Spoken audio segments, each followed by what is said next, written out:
Welcome to the Endless Knot. Today, along with a bunch of other YouTubers in the We Create EDU group, we're exploring education.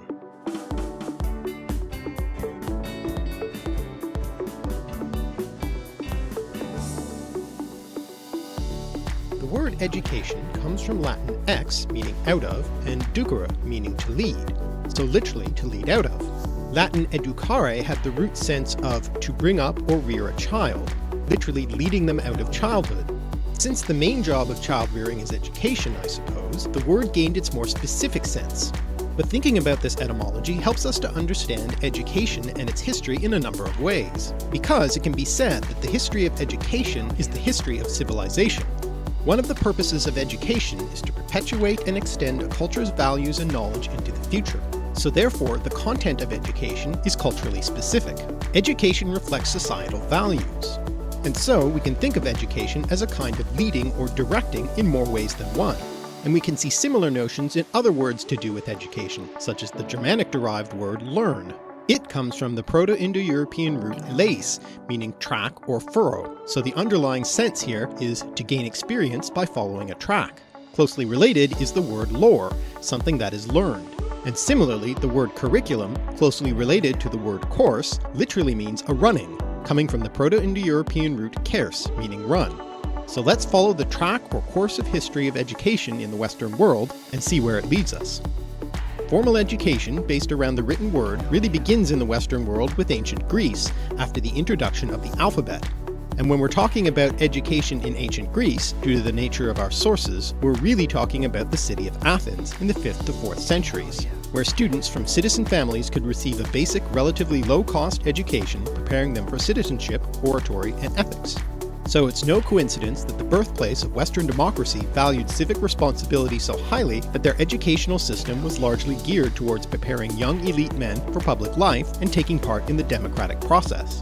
However, it should be stressed that this was not state-funded education, but paid for through tuition fees to private tutors, so not everyone could afford it, and it was intended for only those who were allowed to participate in the democracy, Athenian citizen men, not slaves, foreigners, or women. Only Sparta had a publicly funded education, and it was primarily in the martial arts, not academics. In Athens, physical education, academics, and arts were covered in different schools. Paidotribes, from pais meaning child, since the whole point of education was transforming young boys into men, covered gymnastics and general physical education. The kitharistes, named after the kithara or lyre, covered music and lyric poetry. And the grammatistes, unsurprisingly, taught reading, writing, and arithmetic, as well as literature. And accompanying these young boys to school as attendant and guard was a slave known as paidagogos, meaning literally child leading. From this we get the words pedagogue and pedagogy, even though originally that slave didn't actually teach the boy he attended. We also get the word encyclopedia from this child root. The phrase enkyclios paideia referred to a general education, literally meaning circle of child rearing. And from this general education idea, it was eventually turned into a word for a book of general knowledge. But getting back to the Greek education in Athens, after the basic course of schooling, students then had the option to go on to higher education, either in a practical art, such as medicine or architecture, or in philosophy. And this is where the famous teachers such as Socrates, Plato, and Aristotle come into the picture, as they each founded their own school. These were really just groups of students who met in some often outdoor location to listen to the teachings of their masters. Plato's students happened to meet in a grove honoring the Athenian hero Academos, and so his school came to be known as the Academia, and that's where we get the word academic from. Moving from Greece to Rome, we can see a strong continuity in educational practices with an emphasis on rhetoric and oratory, important to Roman public life in their republican system, though physical education and music dropped out of the main curriculum. And it's from this period that we get the beginnings of the notion of a liberal arts education, because in Latin, liberalis meant free, so a liberal education was an education fit for freeborn people, not slaves, though in practice it was much more available to the higher classes. And of course, education is still a classist institution today, though we often pretend it isn't, with the better schools in the richer neighborhoods and university tuition fees restricting higher education to those who can afford to pay for it, and different types of universities open to people with more money. And this is a notion that's also expressed in the word school itself, which comes from Greek schole, meaning leisure. it wasn't that school itself was leisurely, but that to be able to go to school, one had to have the leisure time away from working, the leisured class as it were. The Romans had a similar notion in their word for school, ludus, a word which could also mean play, game, diversion. And that leisure was possible in large part because both Athens and Rome were slave-owning societies, so the leisure to go to school was dependent on a large and very unleisured class. Later on, in the Middle Ages in England, we find the distinction between the learned and the lay or lewd, both lay and lewd, ultimately from Latin laicus, from Greek laikos, of the people, from laus, referring to the common people. In the Middle Ages, education was mostly to be found in the church, hence the learned lay distinction. And if you weren't educated, you were lewd, a word which in later times gained a distinctly pejorative sense. One of the major differences between Roman and Greek education was that girls often received some education in Rome. Roman education was divided into 3 levels. The teacher of the first level was called the ludi magister, literally schoolmaster, and taught the basics of reading, writing, and arithmetic to boys and girls from about 7 to 11 years of age. After that, students aged 12 to 15 would be taught grammar and literature by a grammaticus, and then boys over 16 could move on to the rhetor to learn rhetoric. Girls wouldn't go on to that level though, since they'd have no opportunity for public speaking. Many, if not most of those teachers would have themselves been slaves or ex-slaves, so again, the leisure that allowed the students time to learn the liberal arts was a direct result of labor by slaves.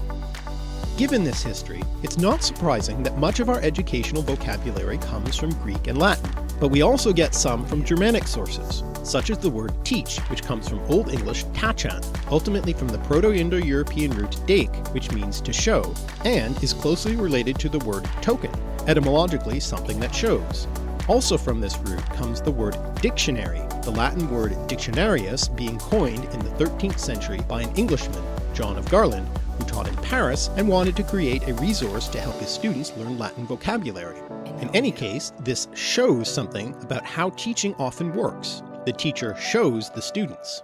For the students, of course, this can mean a lot of work, and that's etymologically appropriate because student comes from Latin studere, meaning to be eager, take pains, strive after, thus implying great effort, and is ultimately from a Proto-Indo-European root steu, meaning to hit.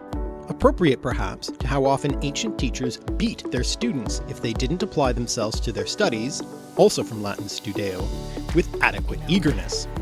Of course, teachers shouldn't only be thought of as strict taskmasters, they also care for their students, as the word tutor implies, coming from Latin tuere, meaning to protect. The educational sense of the word was a much later development. Pupil, another word for student, is the diminutive form of pupus, boy, and pupa, girl, in Latin.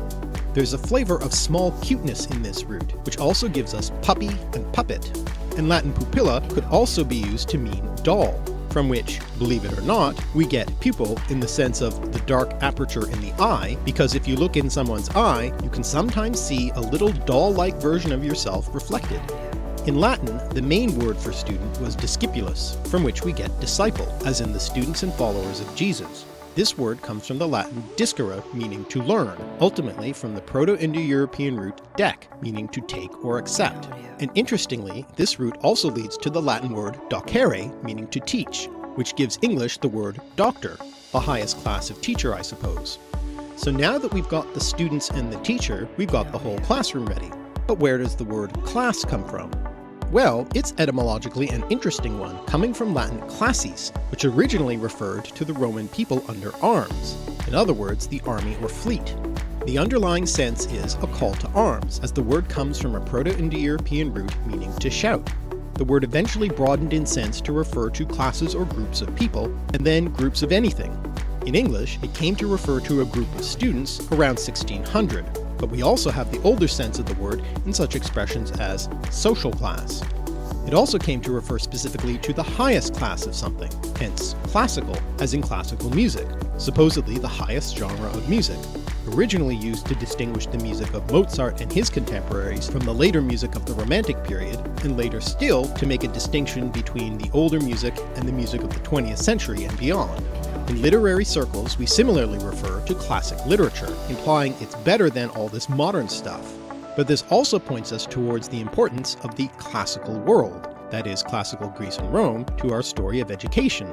When ancient culture was rediscovered during the Renaissance, it was referred to as classical, implying that it was better than the medieval period that had followed. And when it was all readopted and copied, we referred to that period in the 18th century as neoclassical. And so that's what we refer to as a classical education now, an education in the culture of the classical world. Not necessarily an education like students received in ancient times, though it was something of a return to the Greek model, downplaying all the theological education of the medieval world. So, the education of the early modern period involved classical languages like Latin and Greek, as well as the natural sciences. So what about education in that medieval period? Well, the main educator at that time was the church. Students could attend a monastic or cathedral school in order to become a member of the clergy or to become a scribe. As the values of society shifted, so too did the emphasis of that education. Whereas Greek and Roman educations emphasized public life and citizenship, the medieval education was all about preparing not for this life, but for the next life after death. Physical exercise was out, and textual study was definitely in. Students were taught reading and writing in Latin, not their own native language, and they would spend their time copying church writings. However, the basic subjects still came out of the ancient period in the form of the 7 liberal arts, first codified in the 5th century by Martianus Capella, growing out of that Enkyklaios Paideia circle of education of the Greek world. The 7 liberal arts were made up of the trivium, grammar, rhetoric, and logic, and the quadrivium, arithmetic, geometry, music, and astronomy. We still today talk about a liberal arts education or liberal arts college. In fact, our highest level of education today, the university, comes to us from the Middle Ages, and the origin and etymology of the university reveals a certain irony about the state of education in our society. Part of the impetus for these new institutions of higher learning was the high demand for education outside of the cathedral schools that increasingly were unable to keep up with demand. So, groups of students and teachers began to spontaneously congregate in large cities such as Bologna in Italy, Paris in France, and Oxford in England.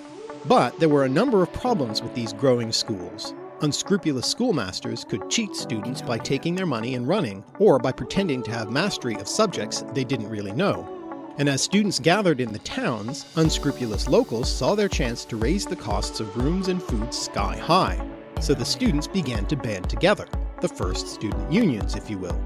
Similarly, the teachers themselves were concerned with maintaining the standards of education and wanted to regulate their profession in the manner of the other medieval trade guilds, the forerunner of the trade union. You might have thought that the word university reflects the idea of universal education or the universal coverage of subjects, but it's short for Universitas Magistrorum et Scholarium, the scholastic guilds or corporations of students and masters.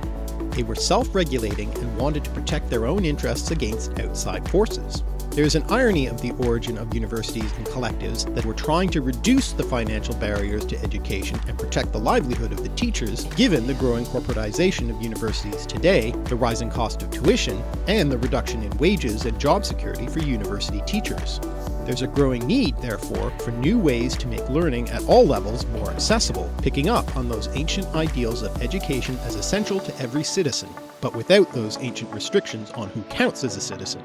One important way this is happening is with things like this very video. Educational YouTubers bringing their knowledge and enthusiasm to as many people as possible for free. And I just want to say how glad I am to be able to participate in this really important project of making education a more accessible and participatory process. So thank you for supporting me, and thanks to the great YouTube educators of the We Create EDU community. You can see many examples of their amazing, creative, entertaining, and educational videos in the playlist linked at the end of this video, about why textbooks are so expensive, the history of teaching music theory, the learning benefits of dirt, and much more. Thanks for watching.